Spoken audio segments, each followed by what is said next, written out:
皆さんこんにちは。好奇心 TV です。今現在、世界中で食糧危機に陥っている国や地域が増え続けていることをご存知でしょうか。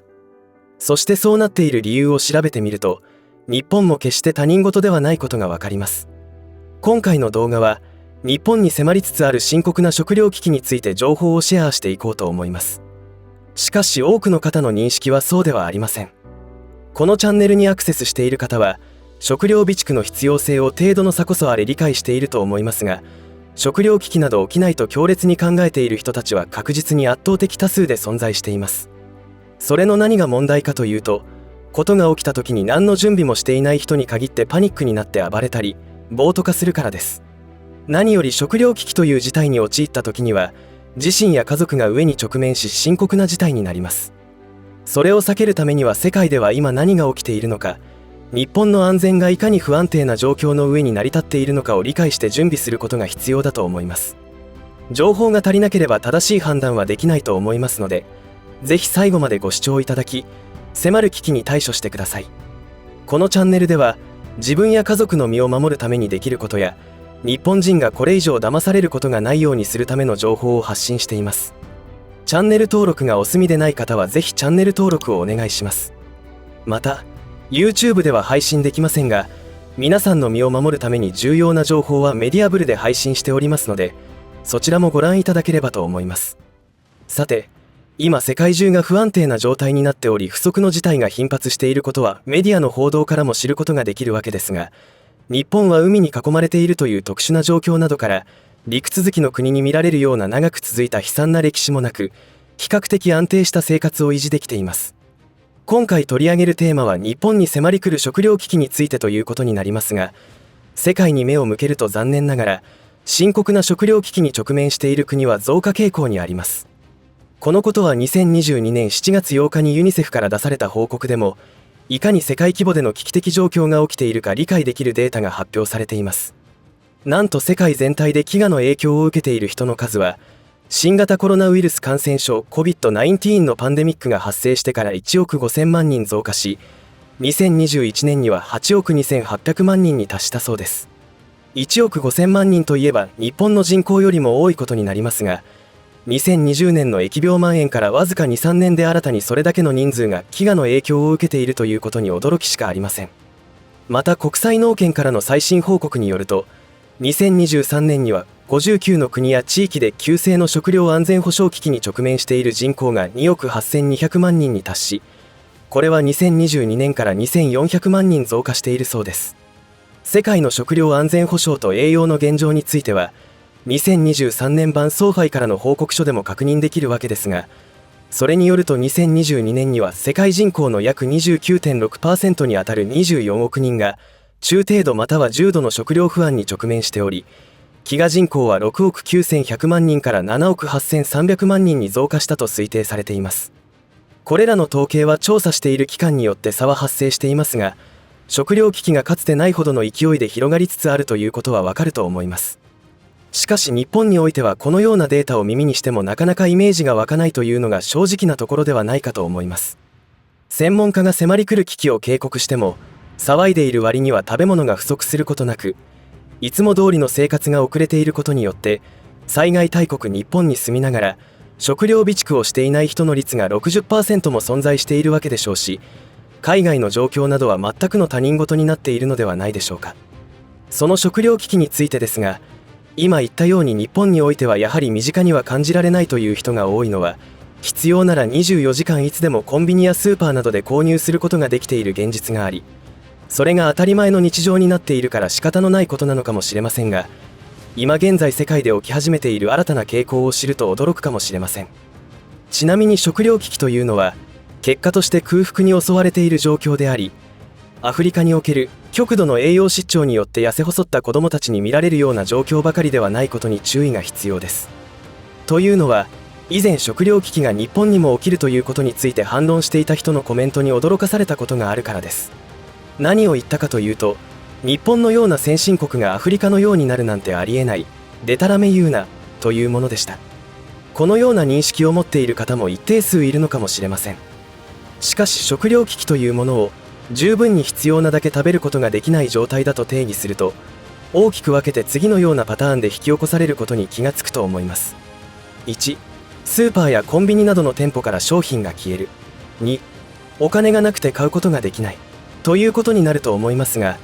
1のような状況になる原因はさらにいろいろとあると思います。そこで詳細を挙げてみますと、1の1、地震や台風などの影響。1の2、パニック買いによる影響。1の3、戦争などによる影響。1の4、異常気象による影響。1の5、輸出国内の事情による影響などが考えられ、これらのどれが引き金になったとしても、自分が住む地域のお店から食料品が消えると考えた方が良さそうです。この時点である程度世界情勢について情報を持っている方なら、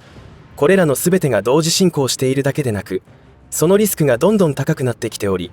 日本以外の国ではその悪影響が出始めていることは知っていると思います。まず1の1については、南海トラフ地震や首都直下型地震などの広範囲にわたる地震災害が起きた時には、一気に地獄を見ることになります。まず道路や水道、ガス、電気だけでなく通信などのあらゆるインフラが長期間にわたって麻痺するので、生きるために必要な水や食料を確保することが難しい人たちによって暴徒化することが予想されます。どんなに良い人でも極度の上に直面し、希望が失われた時に何をしでかすかは誰にも分かりません。このことは都市部ほど顕著に現れ、食品工場から物資が配達されなければカオス状態になります。1の2については、つい先日もちょっとした米騒動のようなことが起きたように、何が起きているのかわからない人たちによる買い占めによって市場は混乱します。これが実に厄介で、SNS で誰かが嘘情報を流しただけでそれは起きます。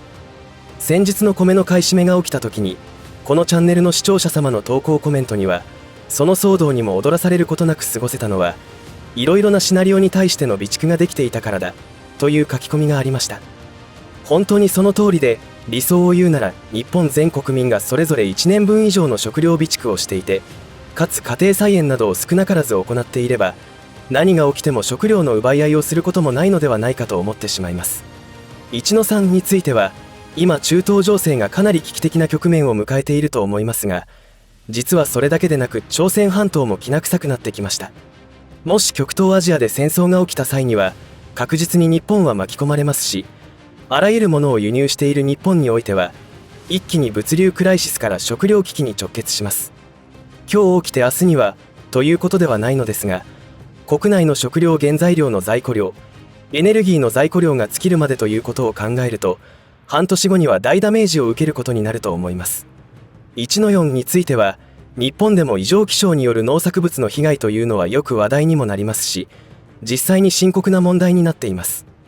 ところが、日本の場合は海外への食料依存はざっくり 60% 以上あるわけで、その農作物輸出国での被害がそのまま日本への輸入に悪影響を及ぼすわけです。異常気象というのは今を生きる私たちにとって例年とは違うという異常状態であって、地球の歴史という観点で見れば地球のバイオリズムと言えるかもしれません。そのような地球の営みによってその都度あらゆる生き物は自然淘汰されてきたと言えます。ただ人類は科学の誤った利用をしたことによって地球のリズムをより破壊してしまったのかもしれません。核実験を通算2000回以上もしていれば地球に異常が起きても当然だと思います。今地球規模で起きている異常な現象の一つに地下水の枯渇問題があります。例年ですと降る雨が降らず、ほとんど雨がない地域に洪水被害が出るほどの雨が降ったりしています。このことが農作物に影響がないわけがありませんし、年々その影響は大きくなってきています。1の5では、農作物輸出国が輸出制限をやり始めるという問題がすでに起きました。例えば、2022年にインドでは小麦の輸出を禁止しました。なぜ起きたかというと、世界規模で起きている異常気象やパンデミックなどの影響で、農作物の収穫高が減少し、価格が高騰するということが世界規模で起きていました。そうなると農作物を輸出している国にとってはまたとない儲ける機会であるということでもありますが、物価が上がるということは国内経済も物価上昇してしまい、貧困層が大暴動を起こすという流れになってしまいます。そうなると国家の危機に陥ることから輸出制限するという処置を取りました。このようなことは2022年のマレーシアでも起きており、鶏肉の輸出を制限しています。目的はインド同様に国内の消費者を保護するためです。同じく2022年にアルゼンチンでも起きました。アルゼンチンでは大豆やその他の製品が輸出制限されました。経済というのは複雑で、儲かればいいというだけの発想で政治が動くと、その国の国民はとんでもない窮地に追い込まれることになります。しかし他方で輸出制限をされたことで困っている国は確実に存在していることになります。日本も困る国の一つになります。それは物不足からの価格高騰ですし、物価高がその国の国民を襲うことになります。このような自国を守るという動きは当たり前のように世界中に広がっており、金さえ払えば売ってもらえるという発想でいたらその国は確実に積みます。そして最後の2については今まで述べてきたことでわかると思いますが、経済的な弱者には物価高によってあっさりと食糧危機が起きてしまいます。というかすでに起き始めています。今現在の日本の子供は7人に1人の割合で貧困になっていると言われています。この貧困というのはどのような状況になっているのかというと、直接食糧危機が起きているということではないと OECD などでは定義づけているようです。つまり今日食べるものや寝る場所がないという状況にはないかもしれませんが、国民の大多数よりも貧しいため、周りの人は当たり前に享受している生活がお金がないために実現できないということが起こりうる状態を指しているそうです。このことを相対的貧困と呼ぶのですが、周りから見るとスマホも持っているし、戦後のようにボロボロの服を着ているわけではないことから、静かに深く経済的困窮者が増えている状態だと思います。結局は食べるものに支障が出ているということになるのですが、問題はそれだけではないというところが問題の深刻さを物語っているということになります。そして日本は豊かな国ということがよく言われていますが、そうとも言えない状況になりつつあります。このことは再三過去の動画でも言ってきていることですが、日本は政府の悪政のために非正規労働者が年々増えていることによって年収は頭打ちになっています。このことと子どもの貧困率は大きな関係があると思います。日本の17歳以下の相対的貧困率はご覧のようになっていて、決して日本が豊かな国とは言えない状況になっています。人数的には225万人も存在しており、食べたいものが食べれないという形での食糧危機は起きていることになります。世帯ごとの年収別に見てもそれはよく理解できますが、4人世帯で年収248万円未満というのはおそらく非正規労働者の世帯のことだと思います。そのような状況が日本労働者の約 40% も占め始めているということに驚きしかありません。この傾向は残念ながら今後続くことになります。それは今まで述べてきたように、食糧危機につながる多くの要因が同時多発的に進行しているので、収入に占める食費の割合はどんどん大きくなっていくからです。このことは発展途上国によく見られる貧困層による暴動などにつながる原因となりますが、日本人の国民性を考えるとそれは起きることはないでしょう。だからといって問題が消えるわけではなく、不幸な人たちがどんどん増えていく傾向にあると思います。いかがだったでしょうか。最近では闇バイトによる犯罪が話題になっています。犯罪に縁のなかった地域でも強盗殺傷事件や農作物の盗難被害などが多発しています。これらの背景には複雑な要素が絡んでいると言われていますが、あえて取り上げる原因はというと貧困が絡んできていると思います。今の世の中はデジタル技術の発達やインターネットの普及によって情報弱者を食い物にする悪い輩が跋扈しています。その術中にはまった人たちが脅しなどを受け他人に危害を加えてお金を奪うというような事件を引き起こしています。そんな犯罪に巻き込まれるまではいかなくても、今後の世界は非常に不安定さが大きい時代を迎えると思います。物価はますます高騰を続けるでしょうし、そんな時代を生き延びるためには今が最安値ということを理解して、苦しい中でも食料備蓄に取り組んでいくしかないと思います。それは今回話してきたように、飢える状況になるシナリオは幾通りもありますので、賞味期限などほぼ気にする必要のない缶詰などの備蓄を優先に実行していけばよいと思います。同時に収入を増やすことにも知恵を働かす必要があると思いますが、人によっては複雑な事情があって身動きが取れない人もいることでしょう。意欲はあっても体力が追いつかないというのは私も経験していますが、途方に暮れてしまいます。それでも何とかするしかありませんが、今回の動画をきっかけに自ら考えることにお役に立てればと思います。